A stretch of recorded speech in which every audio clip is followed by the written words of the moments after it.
अस्सलाम वालेकुम। उम्मीद करता हूँ आप सब खैर खैरियत से होंगे। आज एक और नई इन्फॉर्मेटिव वीडियो के साथ हाज़िर हूँ। इस वीडियो में हम डिस्कस करने जा रहे हैं कि वो लोग भाई जो जिन्होंने मैसेज किए हुए थे कि भाई हम लोग अपॉइंटमेंट कैसे बुक कर सकते हैं इंडिया की।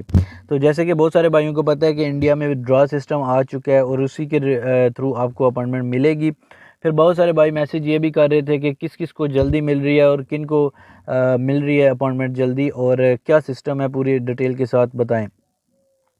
तो सबको रिप्लाई करना बहुत मुश्किल था इंस्टाग्राम पे या व्हाट्सएप पे, तो मैंने सोचा चलिए आज एक वीडियो बना देता हूँ पोलैंड के मतलब बताता हूँ कैसे आपको मिल सकती है और ड्रा सिस्टम होता है कि वो भी थोड़ा सा बताऊँगा और किन को प्रायोरिटी दी जाएगी अपॉइंटमेंट मिलने की।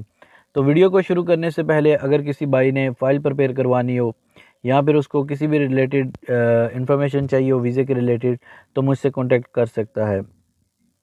तो आज की वीडियो बहुत इंपॉर्टेंट है, आपने लाजमी एंड तक देखनी है क्योंकि इसमें मैं सारी चीज़ बताऊंगा कि किन को अपॉइंटमेंट मिल रही है, किन को क्यों जल्दी मिल रही है और किसको जल्दी क्यों नहीं मिल रही। तो ये सारी चीज़ें आपको बताऊंगा, तो वीडियो को लाजमी एंड तक देखें।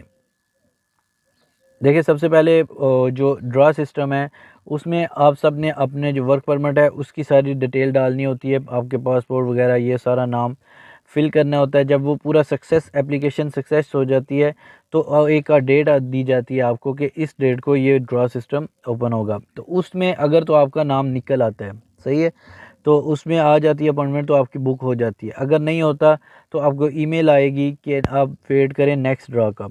फिर अगर नहीं होता तो फिर आए नेक्स्ट वेट करें नेक्स्ट ड्रा का। ऐसे ही चलता रहेगा जब तक आपका नाम नहीं आएगा। अब बात करते हैं कि ये तो चलता रहेगा ऐसे, लेकिन किन क्या जल्दी आ सकता है। सबसे पहले याद रखें उनको प्रायोरिटी दी जा रही है। जैसे कि मैं थोड़ा सा आपको बात बता दूं कि माल्टा के जैसे आपको पता है कि अपॉइंटमेंट एम्प्लॉयर के थ्रू हो रही थी एक दफ़ा, तो वो उनको प्रायोरिटी दे रही थे जिनकी एक्सपायर हो रही थी।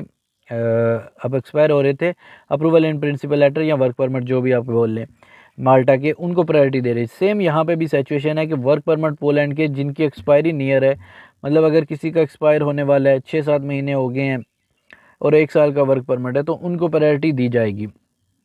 अब इस प्रायोरिटी में भी एक दो किस्म आ जाती हैं।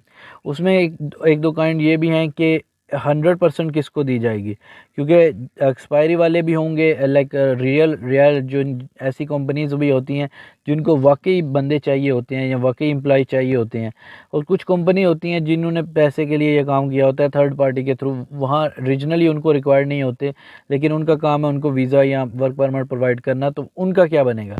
सबसे पहले बात याद रखें, जो ड्रा सिस्टम है वो भी ये चेक करेगा कि क्योंकि वर्क परमिट इशू होता है हमेशा एम्बेसी से, स्पेशली जो पोलैंड का है वो एम्बेसी से इशू होता है।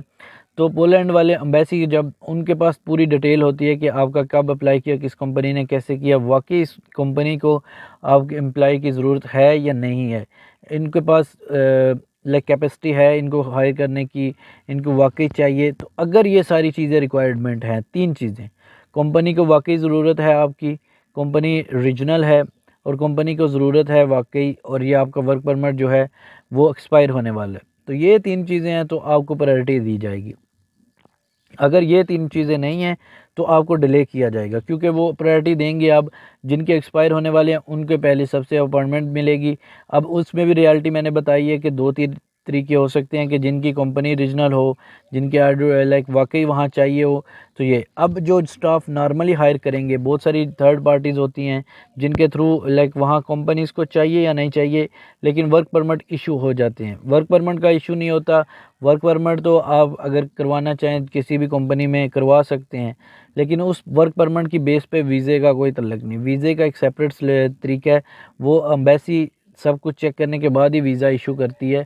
वर्क परमिट 100 में से कुछ अगर आप 100 अप्लाई करते हैं तो 1% चांस होते हैं कि वो 1% भी नहीं, 4.5% चांस होते हैं कि कोई वर्क परमिट ना निकले। बाकी हर एक का निकल आता है 100%। बाकी कोई किसी का इमिग्रेशन का कुछ प्रॉब्लम है तो उसकी एक अलग वजह है, बाकी सबके वर्क परमिट निकल आते हैं। अब ये सबमिशन होगी आपका, जो अगर नहीं निकल रहा तो समझे आपकी प्रायोरिटी नहीं है वहाँ कंपनी में और कंपनी को वाकई आपकी ज़रूरत नहीं है। तो इसलिए अब मसला ये है कि मैंने 2-3 जो पहले वीडियोस बनाई थी उनमें बताया था कि अभी रेट बहुत गिर गए हैं अपॉइंटमेंट की वजह से, क्योंकि अपॉइंटमेंट नहीं मिल रही थी तो मार्केट इतनी डाउन जा रही थी पोलैंड के वर्क परमिट की कि 1000 में ओरिजिनल मिल जाता था, 1000 यूरो में, जो कि ओरिजिनल प्राइस 4000 यूरो थी।